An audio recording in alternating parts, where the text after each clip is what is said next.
سلام و تشکر که آزادی آنلاین را تماشا میکنید. امروز مراجعت‌های مهاجران از داخل بازداشتگاه و تهخانه‌های روسیه را میشنویم. سیل خرابی‌آور در پنجکند و تلاش مردم برای امین ماندن را میبینیم و هم درباره تقسیم کمک و یا هدیه‌های پرزیدنت گپ میزنیم که به یک بحثی دراز تبدیل شد. این ویدیو که میبینید از بازداشتگاه یگوروفسکی از ولایت مسکو است و بعضی از مهاجرانی که اینجا هستند میگویند تقریبا نیم سال است اینجا در شرایط ناگواری نگه داشته میشوند. بقیه را از خود این مهاجران میشنویم. ما توجیکو اینا دم سه مشیدن همجا خوین سپیس پریوم یگوروفسکی دا یگام یوردان پردام نیسته. زن گولاکی مورا کی میخونه کی میپشونه ایلا بی قودم ها ما زیقشتاگی همجا سه موشیدگی همجا نمورا سه مو شش موشیده هم نموندگی شش موشیده چهار موشیده یگام چهار تیل نیست عملیات نیسته کی روی ممکنه کمد یوردم نمیکنه مورا نم قودم ها ما شتاگی زیقزو یگام یوردم نیسته ازبکستان روی کدیسته هسته عملیات تاجیکستان نیسته.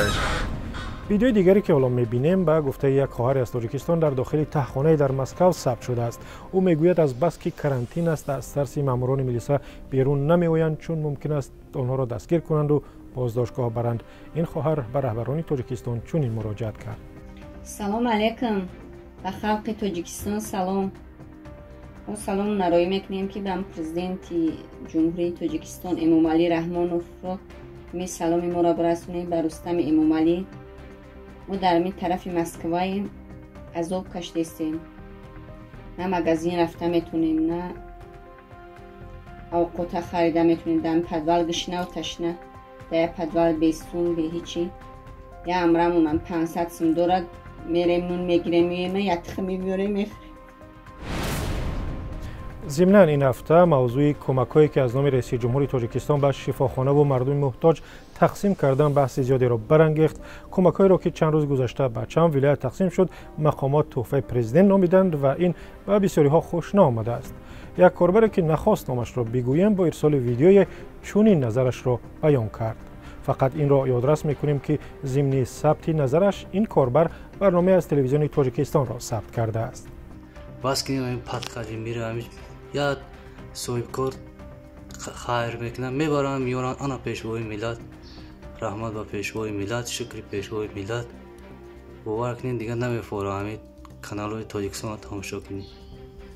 بس کنین همین کاراتون التماس ده همین یه بار گفتین اولش ده بس خود تو دوامی همون برنامه را باور کنین 10 بار میگنم یک گپا کافتا بغیر زمین پیشوای ملت و رستم امامعلی دیگه یا اون کسی اون کار نکرده است در تاجیکستان هم خوبه هم دو کس کار کرده است.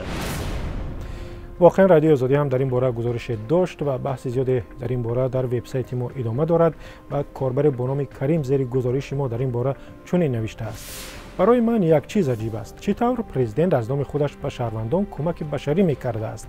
مگر امامعلی رحمان صاحب کار و میلیاردر است که از جیب خودش صرف کند؟ در اختیار او بودجه دولت است که از حساب اندازی مردم پر میگردد. پس مگر درست است که کمک‌های بشری را رئیس جمهور از نام خودش تقسیم میکند؟ کاربر با نام عدالت مقامات تاجیکستان را تنقید کرده است که خروج بیماری کووید را به گفته او یکون ماه پنهان کردند و به قول او منتظر شدند که بیماری دامن زند و سپس به آنها کمک رسانند. عدالت نوشته است: مگر مسئولان امروز را انتظار بودند که کرونا ویروس پنهان شود بعد اینها یاری بشری را تقسیم کرده آبروی خود را بالا برند؟ اول اینکه حکومت باید تقسیمات یاری‌های بشردوستانه را پیش مردم حسابات میداد، نه اینکه یاری بشردوستانه را از نام حکومت و شرکت‌های خودی تقسیم میکرد. کاربر با نام به خلق با حمایت از امامعلی رحمان رئیس جمهوری تاجیکستان گفته است باید در این زمان دشوار مردم در اطراف او سرجمع شوند. شرح این کاربر را می‌خوانیم. او خودش هم فهمیده ایستاده است که بعضی از اطرافیانش نادرست کار میکنند. در برابر از بین بردن کرونا ویروس احتمال او این شخصان را هم از منصب دور کند. برای همین هم ما باید به اغواگری راه نداده با مقصد سالمی ملت یک جای پیش راه ویروس را بگیریم. شرح و نظرها زیادند ولی وقتی برنامه ما کوتاه، از این رو زود بعضی از ویدیوهای شما را میبینیم که در چند روز گذشته به ما رسید. این ویدیو که میبینید از دهه میکته پنجکند به ما رسید و گفتند که سیل روز 15 می آمد ولی خوشبختانه به کسی آسیب نرساند. مردم هم سعی کردند مجرای آب را تغییر بدهند تا به خانه و راه‌های زیان زیادتر نرساند.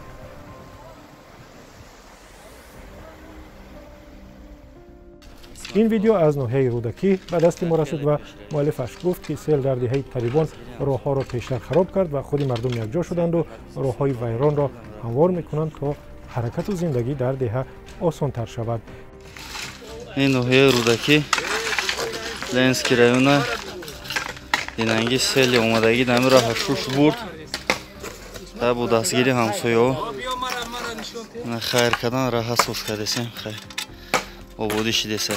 با امید آبادی دهه و خانه و آسودگی شما برنامه امروز را به پایان میبریم. فرستادن این نظر و ویدیوهایتان را فراموش نکنید و به همین شماره که میبینید از طریق واتساپ، وایبر، تلگرام یا ایما اگر سوالی دارید یا خبری تازه میخواهید پس وبسایت ما بروید که نشانیش را میبینید.